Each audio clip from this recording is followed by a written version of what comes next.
Hello, guys. We are back with a match preview. I want to just start off by apologizing for my technical difficulties last week. I hope that you guys watched or downloaded City Soccer Talk Live and got to hear from Eli at Philly Soccer Page. I watched the show and thought he was a great guest.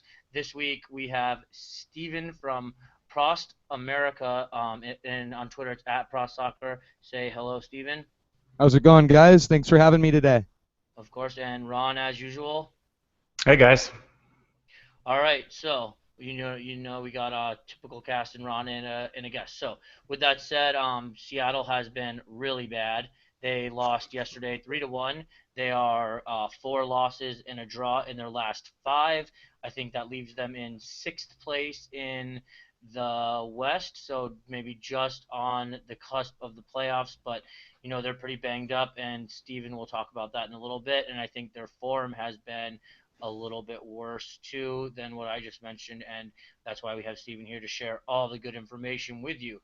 And with that being said, I know Ron has to do. We're recording at about 4:15, and it's Monday, so Ron has to do City Soccer Talk live soon. So we'll hop right in. Ron, I thought I didn't get to watch much of the game. I read all the reports that I could.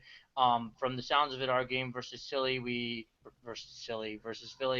came out in our standard formation and we were kind of flat. And the center defensive mids played well as always, but other than that, nothing really got going for us offensively. What do you think that we need to do this week to go offensively against Seattle, and what formation do you think we'll be in, and who do you think the starters will be?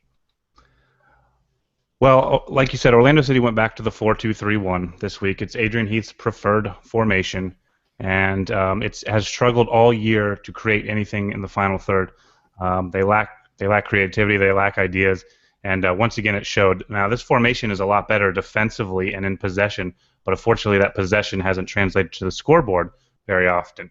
Part of the problem with Orlando City is Adrian Heath wants his wingers to pinch in, and when these other teams face us, they know that if they can keep their defense compact and just wait till we're vulnerable and hit us on the counterattack, it's a real easy, simple way to beat Orlando City. It's worked all year, and I thought when we went to the 4-3-3 temporarily, it gave us some different options in attack, and it caught teams off guard a little bit. But mainly because of injury situations, we've gone back to the 4-2-3-1.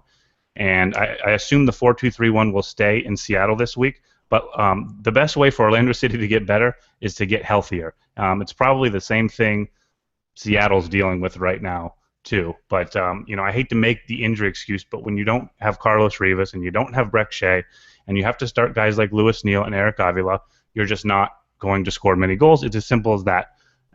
So I do expect the 4-2-3-1 in Seattle this week. It's probably a better road formation just because it's better defensively. I think we probably should have played this formation in Toronto and tried to go for a draw there, and then really went for it against Philadelphia. But for some reason, Adrian Heath went opposite, and I think that strategy failed. Since we only got 1 point out of those two games. But up in Seattle, I think you have a 4-2-3-1. I think you'll see Kyle Larin up top. We know that. If we're healthy, I think this would be the best chance to play Adrian Winter on the right, the new signing, Carlos Rivas on the left, obviously Kakaz in the middle, Christian Higuita, Darwin Soren will be your defensive mids as always, and then in the back it depends on injuries, but you're going to see Colin, and I would think that you're going to see David Mateos, the new signing, alongside him. Connor Donovan, who started last week, hurt his knee real bad, so Mateos is probably going to have to play whether he's 100% fit or not. And then on the outside, you're going to probably have Corey Ash and Luke Bowden, and maybe Rafael Ramos figures in there if he's healthy yet. But his thigh injury is a lot more serious than they led us to believe. All right. I don't have any sentiments other than that. I want to see Winter on the right. I want to see Rivas on the left. Obviously, if one of them isn't going to go, I would assume it's going to be Neil, just because I tend to like him better than Avila. I'm just not impressed with Avila at this point. And the back line is what it is in the other center back spot. I don't know. I'm under the assumption that it'll be Mateos as well. I mean, maybe it'll be Seb Hines, but I doubt it. Is Hines even healthy? Did he just No, get Hines benched wasn't last healthy game? last match, but I saw him after Okay. the match, and he was walking fine. He was walking fine. Okay, so there you guys have it with us. And Steven, what kind of formation should Orlando City expect to see from Seattle? And then you can go on about your guys' injuries because I think your guys' injuries are probably just as bad as ours are. So just if you want to tell us your typical formation and then maybe what we'd expect to see and who your 11 will be, and then any grand injury concerns that you have. Well, our injury concerns in Seattle are grand. We can start there. As you well know, the Sounders have been crippled for about the last month with the loss of Brad Evans and Clint Dempsey to the Gold Cup and Obafemi Martins to injury. To add on top of that, Marco Papa picked up a DUI, and it doesn't look at this point like he'll suit up in Rave Green again. Um, the combination of all these effects were that Seattle was left without any creativity in the final third whatsoever, similar to the problems I've heard for you folks, actually. And this weekend, I think we'll see Ziggy Schmidt stick with his standard 4-4-2. It's an empty bucket 4-4-2 that he's played most of his tenure in Seattle. During this losing streak, we've seen the 4-2-3-1 employed occasionally, and even a 4-3-3 here and there. But neither have worked terribly well, and neither have been used when Seattle's at full strength. And really, the question of this game for me is just how close Seattle gets to full strength, and that is the mystery at this point. Any one of Obafemi Martins, Clint Dempsey, Ozzy Alonso, and new signing Nelson Valdez may or may not play, and that's really what this comes down to. That's what I was going to ask you. You guys have another new signing as well, Ivanovic. That's right, Andres And Ivanschitz, the Austrian Beckham. okay, and what effect does he have on your team? Did they bring him in for depth, or is he actually expected to make a solid contribution? Both of Seattle's signings are on the wrong side of 30. All the moves that they've made are very win now kind of moves, and it's clear that with the group that they have, the core that they have, it's MLS Cup or bust this year. Ivanschitz is expected to slot in, I think, on the left-hand side of midfield for the most part. He's a creative force, great from dead balls, and picks defenses apart really well. They'll look for him to find Seattle's forwards in a way that the outside mids haven't been able to so far this season, with rookies Christian Roldan and let's hear O'Neill Fisher even getting some minutes there. It hasn't been pretty so far. And in your guys' losing streak, before we came on, you mentioned that. Can you just talk about your record going into this game, how your performance is at home during that span, and what Orlando would need to do to go to Seattle and get the win? Well, certainly, up until the middle of June, Seattle was flying again, just as they were last year. Top of the league, fewest goals conceded, most scored, most wins. Things were looking pretty good. The injury situation hit, and since then the form's been terrible. I believe that they have lost 8 of their last 9 and 5 straight as of right now. The home form has not been pleasant during that time.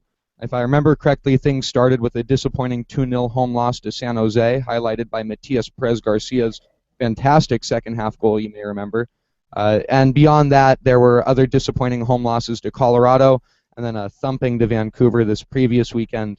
The home form, very, very similar to the away form, other than one win over a 10-man DC side at the beginning of July. All right, so it sounds like your guys' July was just as bad as ours. Um, we were terrible in July. I don't know if you're familiar, but we didn't win. We only had a draw at Real Salt Lake. We were really, really bad. August, we've had a win and a draw, and it's just doesn't. Our injuries are not doing great. So, Ron, I have my question for you this week is, with their poor form and defensively, they're giving up a lot of goals. Who do you think would need to step up? Do you think it's going to be Winter? Or do you think Winter is the difference in our side this week?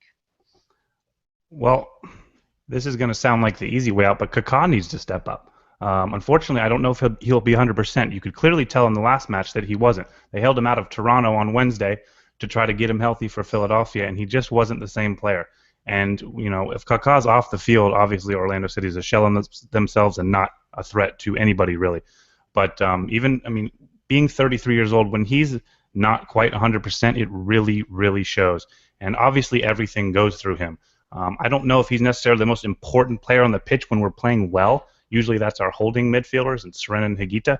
But Kaká needs to step up. Kaká needs to win a game for Orlando. I mean, they're desperately looking for some momentum and something good to to hopefully spark a run and try to make this playoff race interesting. So I think Kaká is going to have a good game, but Kaká is not going to have a good game when he's got Luis Neal or Eric Avila flanking him. They need a healthy Carlos Rivas. Carlos Rivas gives this team the speed that they just don't have without him. Without Carlos Rivas, Orlando City's attack doesn't scare anybody. Without Carlos Rivas, they cannot get behind a defense, which severely limits any ideas in the final third. So really, and they have Winter coming in too. Winter possesses a little bit of speed too. So Seattle might get the most healthy Orlando City team we've seen in quite some time. 2 months. And yeah, and also Orlando City, for some reason this year, plays really well against Western Conference competition. Everybody talks about the Western Conference being tougher than the East, but Orlando City severely struggles against the East, and they might have a winning record against the West. So with Seattle being banged up, it seems like every time I think Orlando City is going to go on a run, they lose, and every time I think the form's just not there, and then they're ripe for a defeat, they have a really good game, like when they smashed Columbus 5-2 the other week. So I actually like Orlando City's chances in this game against Seattle. It's kind of the illogical way to think, but for some reason they just happen to play good on the road. But it's all going to come down to Kaká being healthy and these other wingers being healthy around Kaká. Without that, if those guys aren't healthy, we're not going to score against Seattle. That's as simple as that. Just two spin-off points from what you just said. First of all, I think that versus the Western Conference, I think we are undefeated. I knew we drew at San Jose, but I do not think we've lost versus the Western Conference. And as far as Rivas goes, I know, Steven, your viewers wanted to know a little bit more about Rivas. Did Ron address that sufficiently, or was there something specific in mind that you had that you wanted to know about Rivas? Well, I think that a lot of us in the Northwest have heard a lot about Rivas, and then in the beginning portion of the year didn't really see a lot of him. And so I'm still a little bit curious about what he brings and when Orlando is he for the future? Is he the striker you guys need right now? What's his role within the team, and what will it be in the coming years? Okay. Well, You just want to take it over, Ron? You can. Sure. First of all, Carlos Rivas is not a striker, and hopefully will never be a striker. He's definitely a left winger. He can also play on the right in an inverted role. He's got a killer left foot, so he actually might be the right winger of the future once Breck Shea ever comes back, because he can cut in on that left foot and unleash some pretty hard strikes. We've dabbled with Carlos Rivas at striker this year, mainly due to injury concerns, and if Kyle Aaron's been away on international duty. But he clearly doesn't know how to play the position. He's offsides more than he's onside, and he needs to be able to start his runs from deeper. He doesn't have a lot of finesse right now. He's a very direct, one-way player. He's got a lot of developing to do, but he's got, I think he's got talent that if he puts it together, he can be one of the more dangerous attacking players in MLS at some point.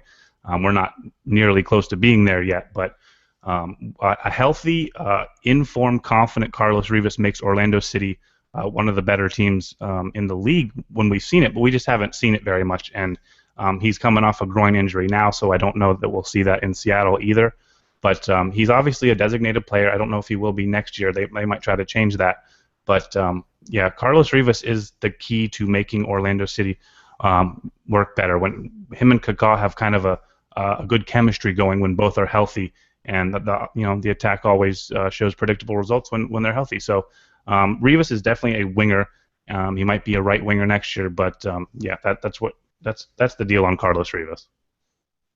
The only thing that I would like to add about Carlos Rivas that Ron just briefly mentioned was about his designated player status. And I am on Twitter about how I don't think he should be a designated player, and I don't think that designated player. I don't think it stands for developmental player. It's not. It's a DP. It needs someone that needs to be in there making an impact.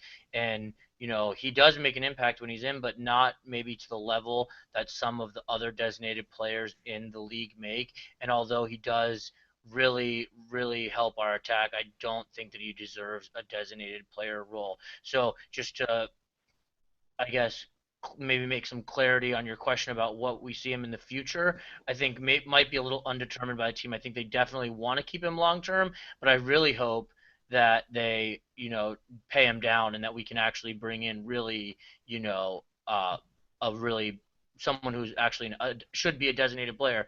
Who that may be or what position they want to do that for is out of my knowledge. And as far as Rivas goes, he's fast. So if he's healthy, really, really be careful about that because the guy's electric. I think he's probably the fastest player on our team. I don't know their 40 times or anything, but that's that's about it. So, was that sufficient? Was there anything else that you might need about Rivas or any of the other Orlando City players? Just out of curiosity, I love watching Kyle Laren, and I was wondering if you could give me your version of the scouting report on him, because Okay. I see him as a guy who maybe this weekend could change the game, could go and grab a goal out of nowhere with his Okay. athleticism. So what do you guys see in him? Sure. I'll go first, and I'll let Ron tie up any loose ends. He's really good at that. That's kind of the preferred method that I like to do. So, I think that Kyle Laren is a very formidable MLS striker. I don't think that anybody from Europe will be calling for him anytime soon. He's still really young. I think he holds up play well, and with the ball at his feet, he might not be the best, but he does have a strike of brilliance when you're not expecting it. So he might not always be able to necessarily create his own shot, but when he does create his own shot, it's in the back of the net, and he's also very efficient at in headers and crossing the ball. I think that's probably one of his strong points, but he holds up play really well. I think he's a pretty decent passer. His speed is probably not the most threatening as far as it goes in comparison, especially to Rivas. He's definitely nowhere near as fast as that. Ron, you want to tie up any loose ends or any disagreements with me? Yeah, Kyle Aaron's been obviously his emergence this year has been huge for Orlando City. They would probably be buried in ninth or 10th place without his contribution this year. He possesses really good size, obviously, and for his age, he has good movement for a striker so far. He's still developing, but his size makes him a very imposing force up there. He's good in the air. He's adequate in hold-up play. And he actually does have very good speed, but it's over the long run. He's not the quickest a player, and he's definitely, like Sam said, not great with his feet. But he does have that ability to, if the ball just finds his foot at the top of the box, he can put one in the top corner either side. He kind of has had that ability to create a goal out of nothing this year. But most of his goals generally are going to come from crosses where he makes good near post runs and can with his size he can position himself well to beat a center back and tap in a goal basically from close range. But other than that, Kyle Aaron is, he makes this. He has this way of making a run where they send him the ball and it's kind of a stop and just a pullback run, and the defense will then collapse on itself, and he can and he can find a strike from there. So that's probably something Seattle needs to be wary of. But yeah, without Kyle Aaron, I don't know where this team would be. Was a sufficient answer for you? More than sufficient. Thank you very much. Yeah, of course. Okay, so I just have one last point, and then we'll jump to my favorite part of the shows, which is predictions. And Stephen, Ron mentioned it earlier when we talked about formation that we're really susceptible to a counterattack, and a lot of goals get scored against us on the counter. So, is there maybe a type of play or a certain type of player that Seattle is really susceptible to? Seattle's given up a lot of goals on set pieces lately, which is uncharacteristic for a Ziggy Schmidt team, but it's happened. That's a spot that you can look to with Aurelian Collin in the air. I think the excellent service of Kaká could be a factor as well. Dead balls, spots in the final third. The longer that Orlando keeps this game 0-0, the more their confidence grows, the more apt Seattle has been to make mistakes as games go on, to waste chances and then make mistakes. And so I'd say that those are the two biggest areas, are just hang in there and utilize your set pieces. All right. And Ron, did you have any questions for Steven about our matchup that I might have missed? Nope, I had some injury questions that he answered for me. Obviously, he's in the same boat we are. It's Monday. We're 6 days away from a game, and it's too hard to tell right now. Obviously, I think whoever can field the healthier team, maybe they're the winner. Anyways, but we can go into predictions, and then I have to jet out. Yeah, yeah. All right, so Ron, go first. All you. It's tough. I think Orlando City will play their strongest 11, and I think they were really leggy against Philadelphia, and I'm not sure traveling to Seattle, all the way across the country is going to be great for a team that looks absolutely gassed right now. So I think both teams are in a real bad run of form right now, and something's got to give. Somebody's got to get a win here. So I think Seattle will take this game 2-1. All right, and Steven, go ahead. I fear that Orlando's caught Seattle just a week too late here, and that just a couple too many of Seattle's big names are going to be back. They've been bad over the last month, but when all their talent's there, they're still one of the 2 or 3 best teams in the league and have been for a long time. I think that one of Dempsey or Martins is back, and I think Ozzie Alonso is back, and I think they break through that dam that they've been missing. I think 3-1 Seattle. All right. Well, and I will go with. I think we will go to Seattle. I think we play very well versus the West Coast teams. I don't think Seattle will have the attack to penetrate Higuita and Seren. I think that they always put in solid shifts for us coming from the defensive midfield, and I think that they'll be able to mask any deficiencies that we have in our back line at the alternative center back on the other side of Colin. And I'm going to predict a 1-1 draw. So with that said, we got Ron had to go. And so thanks, Ron. If you ever watch this, I appreciate it. Steven, thank you very much, my friend. I look for, I want to talk to you off camera, but I look forward to, working with you in the future and maybe talking about some of the other teams that you cover. Steven, can you just tell everyone your Twitter handle, the Twitter handle of Pro Soccer, and your website, and just maybe a general overview of the teams that you cover and any other general points that you would like to share with our viewers? Sure, thank you. So I'm a senior writer for Prost America in Seattle. I help cover the Seattle Sounders, Portland Timbers, and Vancouver Whitecaps. Along with my colleagues, we run a Pacific Northwest-based podcast called Radio Cascadia. It's the only one that's going to cover all 3 of those clubs in an unbiased fashion. You can follow me at Steven_Agen, STEVEN_AGEN. You can check out Prost Soccer at Prost Soccer and prostamerica.com. And then finally, you can check us out at radiocascadia.us or at radio_Cascadia. All right. So if you guys ever need any Pacific Northwest information, there's probably some great sources for you guys. That's what I'm trying to do, is just give you guys solid information. So there you have it. We have a match preview. We're all set. Again, sorry about my technical difficulties last week. I was traveling. I was in Chicago. I wasn't, at the office or at my house where I usually do my great work for you. So there you have it. Peace out.